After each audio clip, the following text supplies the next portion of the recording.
அனைவருக்கும் வணக்கம். நேற்று கள்ளக்குறிச்சி கோர்ட்டில் சித்தி செல்வி அவர்கள் கோர்ட்டில் செம்ம அழுகை ட்ராமா போட்டாங்க. சாபம் விடுறது, அழுகை எல்லாம் பண்ணிவிட்டு அதை கேமரா ஆன் ஆனோடனே எல்லா ட்ராமாவும் போட்டுட்டு அன்றைக்கி வீட்டுக்கு போன உடனே சித்தி செல்வி கேமரா ஆன் பண்ணி யூடியூபுக்கு ரெக்கார்டிங் பண்ணி விட்டாங்க வீடியோன்னு. எப்படி இவங்க அன்றைக்கே பண்ணியிருக்காங்கன்னு பார்த்தீங்கன்னா, அந்த கோர்ட்டுக்கு என்ன ட்ரெஸ்ஸு போட்டுட்டு போனாங்களோ, என்ன சாரீ போட்டுட்டு போனாங்களோ, அதே சாரியில் சித்தி செல்வி அவர்கள் அதே ரெக்கார்டிங், அதே சாரியில் வீடியோ ரெக்கார்ட் பண்ணி வச்சுருக்காங்க. ஓகே, ஸோ இதுலேருந்து என்ன தெரியுது அப்படின்னா, சித்தி செல்வி கோர்ட்டில் பண்ணது எல்லாமே ட்ராமா அப்படின்றது கிளியராக தெரியுது.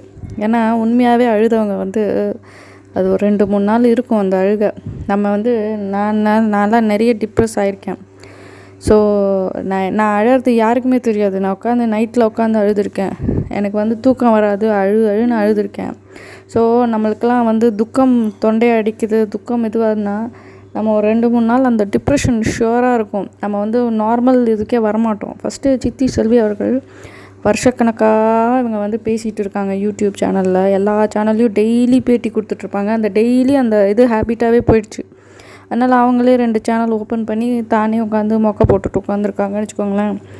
ஸோ இவங்க பேசிகிட்டே இருக்காங்க. ஸோ இவங்கக்கிட்ட எப்படிங்க டிப்ரெஷன் இருக்க முடியும்?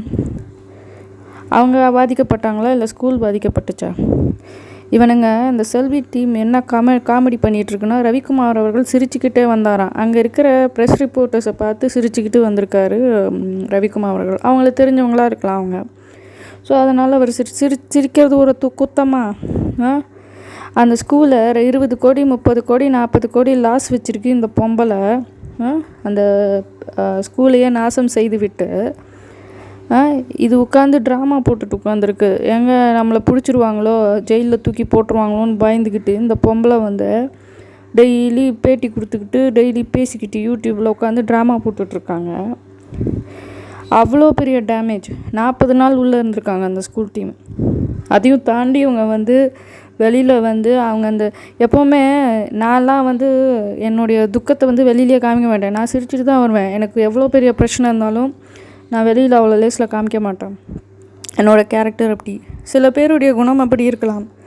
அண்டு ரவிக்குமார் அவர்களை பார்த்தா பொறுக்கி மாதிரியா இருக்குது.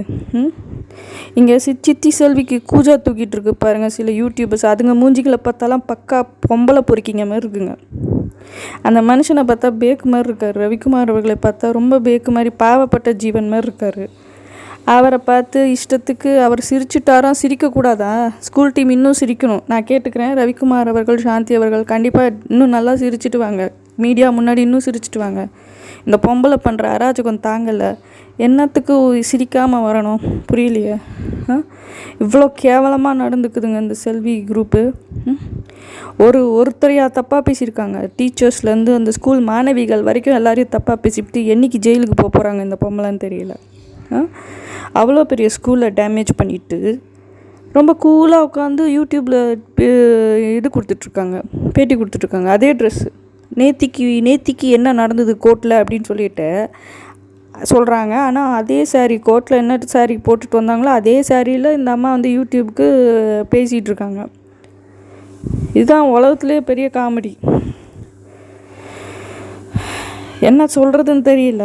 சித்தி செல்வி அவர்களே, உங்களுடைய கைதை நாங்கள் விரைவில் எதிர்பார்க்குறோம். ஏன் அப்படின்னு இப்போ வர வீடியோ உங்களுக்கு சொல்லும். தமிழகத்தையே உலுக்கி போட்ட கள்ளக்குறிச்சி வன்முறை சம்பவத்தில் வாட்ஸ்அப் குழுக்கள் அமைத்து போராட்டத்தில் இறங்கியவர்கள் யார், அதன் பின்னணி என்ன என்பதை விவரிக்கிறது இந்த செய்தி தொகுப்பு.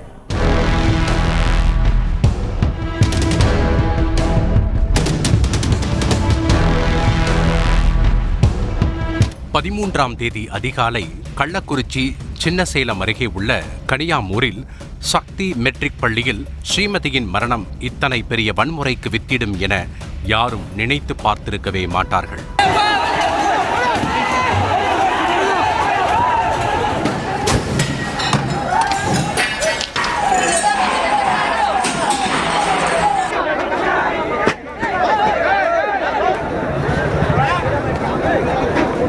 என் மகளின் மரணத்திற்கு நியாயம் வேண்டுமென கண்ணீரோடு அழுத அந்த பெண்ணுக்காக உறவினர்கள் மட்டுமின்றி உள்ளூர்காரர்கள், பக்கத்து ஊர்க்காரர்கள், மாணவர் அமைப்பினர் என பலரும் திரண்டனர்.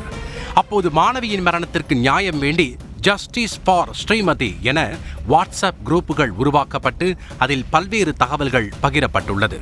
5க்கும் மேற்பட்ட வாட்ஸ்அப் குரூப்புகள் உருவாக்கப்பட்டு ஞாயிற்றுக்கிழமை காலை பள்ளியின் முன்பாக ஒன்று கூடுங்கள் என அழைப்பு விடுக்கப்பட்டது. அதில் கருப்பு சட்டை அணிந்து வாருங்கள், கல்லூரியின் ஐடி கார்டுகளை கொண்டு வாருங்கள் என தெளிவாக குறிப்பிடப்பட்டிருந்தது. ஒவ்வொரு குழுவிலும் சுமார் 400க்கும் மேற்பட்டோர் இருந்ததாக கூறப்படுகிறது. இப்படியாக தங்கை ஸ்ரீமதிக்கு நியாயம் வேண்டி திரண்டவர்களால் போராட்டம் வன்முறையாக வெடித்திருக்கிறது. பறந்து விரிந்து பசுமை போர்த்திய வளாகமாக காட்சியளித்த சக்தி மெட்ரிக் பள்ளி வளாகமானது தீக்கிரையாகி காட்சியளித்தது, பார்ப்போரை பதற வைத்தது. பேருந்துகளும் பள்ளி மாணவர்களின் நோட்டு புத்தகங்களும் தீயில் உருக்குலைந்து கிடந்ததை அத்தனை எளிதாக கடந்துவிட முடியவில்லை.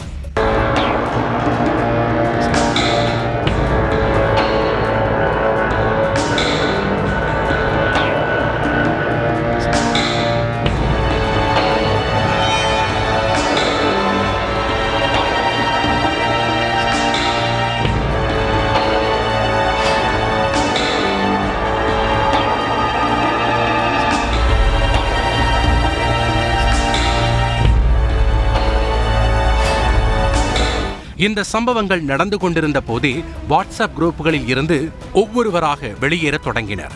அப்படி என்றால் திட்டமிட்டு அழைப்பு விடுத்தது யார்? இப்படியாக வந்தவர்களால் தான் வன்முறை வெடித்திருக்கிறதா என்ற கேள்விகளும் எழுந்திருக்கிறது.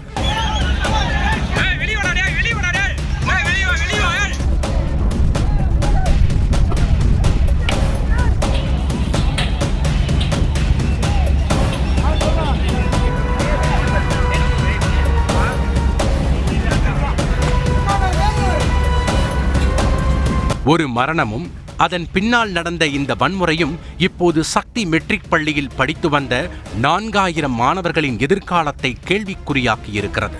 ஆனால் வெடித்து சிதறிய அந்த இடத்தில் சூழ்ந்தவர்கள், பள்ளி வளாகத்தை சூறையாடியவர்கள் யார் என்ற கேள்விகளுக்கெல்லாம் இனிவரும் நாட்களில் விசாரணையில் தெரியவரும்.